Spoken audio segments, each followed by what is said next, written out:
આગામી 2024ની સમગ્ર દેશમાં યોજાનારી લોકસભા ચૂંટણીમાં વડોદરા સંસદીય મતક્ષેત્રના લોકસભાના અંગેની બેઠકમાં આજે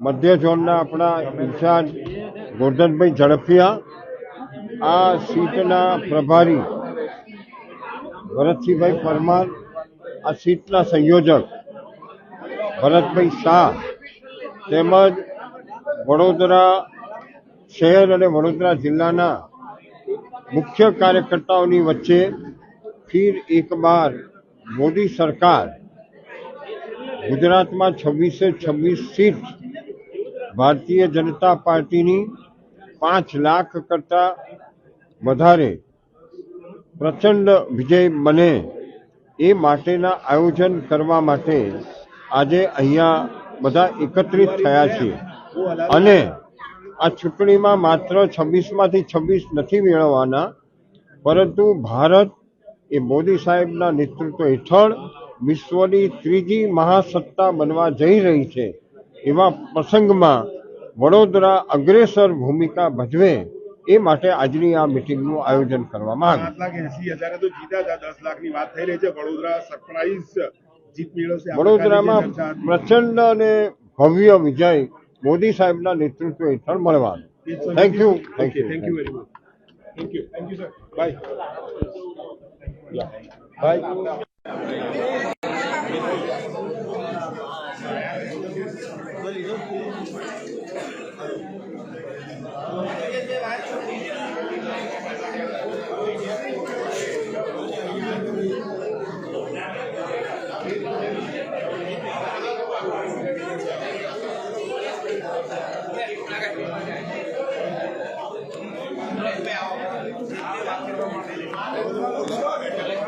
જે 26 બેઠકો છે તેમાં વડોદરાની જે લોકસભાની બેઠક છે તેની કવાયત શરૂ કરી દીધી. આગામી 2024 લોકસભાની કવાયત શરૂ થઈ ચૂકી છે. વડોદરા ખાતે પણ વડોદરાના ક્લસ્ટર પ્રદીપસિંહ જાડેજા જેઓ 3 પ્રભારી છે. એ પ્રભારી પ્રદીપસિંહ કહેવાય છે કે ક્લસ્ટરના લોકસભાના ક્લસ્ટર છે એ પ્રદીપસિંહ જાડેજા સાથે પ્રભારી ભરતભાઈ પરમાર, લોકસભાના સાથે પ્રદેશના ઉપાધ્યક્ષ ગોરધનભાઈ ઝડફિયા, સાથે શહેરના અધ્યક્ષ ડોક્ટરભાઈ વિજયભાઈ શાહ, સાથે જિલ્લાના અધ્યક્ષ સતીશભાઈ પટેલ, કહેવાય છે કે ધારાસભ્યો તમામ પદાધિકારીઓ સાથે આ બેઠકનો દોર શરૂઆત થઈ ચૂકી છે. વડોદરા ખાતે અહીંયા બેઠક છે અને આ પાછળ જોઈશું કે તમામ જે કાર્યકર્તાઓ સાથે ચૂંટાયેલા પ્રતિનિધિઓ તમામની સાથે આ બેઠકની શરૂઆત થઈ ચૂકી છે. આ જે બેઠક છે આગામી જે કહેવાય છે કે લોકસભાની ચૂંટણી આવી રહી છે ત્યારે તમામ લોકો પ્રતિનિધિઓ સાથે તમામ જે પ્રદેશના હોદ્દેદારો છે તેઓની સાથે આ બેઠક કરવામાં આવી રહી છે. 2024ની યોજાનારી લોકસભાની ચૂંટણીને લઈને આ બેઠકનો દોર શરૂઆત થઈ ચૂકી છે.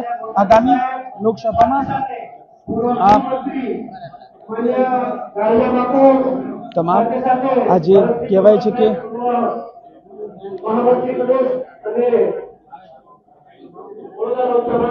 આ બેઠકની શરૂઆત કરી દેવામાં આવી છે. ખાસ કરીને જ્યારે આ બેઠકની શરૂઆત થઈ ચૂકી છે ત્યારે આપ જોઈ શકો છો તમામ જે ચૂંટાયેલી પ્રતિનિધિઓ છે સાથે તમામ જે હોદ્દેદારો છે તેઓની સાથે આ બેઠક કરવામાં આવી. શહેરની વાત હોય કે પછી જિલ્લા, તમામ લોકસભામાં આવતા તમામ શહેર જિલ્લામાં તમામ આ તેઓ દ્વારા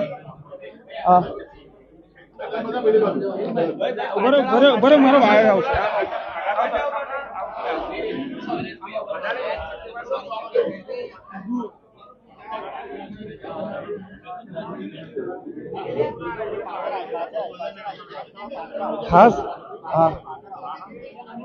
હવે भारत माता की वंदे वंदे આ બેઠક છે. બેઠક બાદ હવે બેઠક શરૂ થઈ ચૂકી છે. તમામ વડોદરા, ભરૂચ અને છોટાઉદેપુરના ક્લસ્ટર તરીકે જે નિમણૂક થઈ છે એવા પ્રદીપસિંહ જાડેજા બાપુ વડોદરા ક્લસ્ટર તરીકે પણ તેમની નિમણૂક થઈ છે, ત્યારે તેઓ અત્યારે આ તમામ લોકો સાથે આ બેઠક કરી રહ્યા છે. અને 2024 લોકસભામાં ભાજપ કેવી રીતે જીતે ને 10 લાખ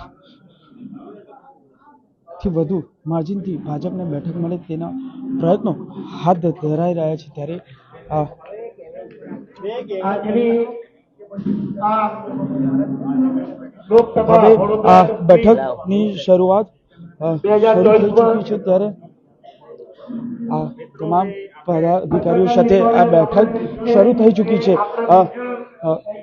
લગભગ કહી શકાય 3 થી 4 કલાક સુધી આ બેઠક ચાલશે. ત્યારબાદ જ તમામ લોકોને જે અધિકારીઓ કહેવાય છે કે પદાધિકારીઓ છે તમામને સૂચનાઓ આપશે, કારણ કે 2024માં 10 લાખ કરતાં વધુ માર્જિનથી કેવી રીતે જીતી શકાય કોઈ પણ ઉમેદવાર, પરંતુ તેને માત્ર ને માત્ર ભાજપને જીતાડવા માટે કઈ રીતે આ 10 લાખ જે કહેવાય છે કે વોટિંગ છે એટલે કે માર્જિનથી કઈ રીતે જીતી શકાય તેના માટેની આ કવાયત અત્યારે હાથ ધરવામાં આવી છે. એટલે કે કહી શકાય કે ગતરોજ છોટાઉદેપુર ખાતે પણ આ બેઠક મળી હતી, ત્યારબાદ આજે વડોદરા ખાતે આ બેઠક મળી છે. કેમેરામેન ગૌતમની સાથે Suresh Solanki, spark today news, Vadodara.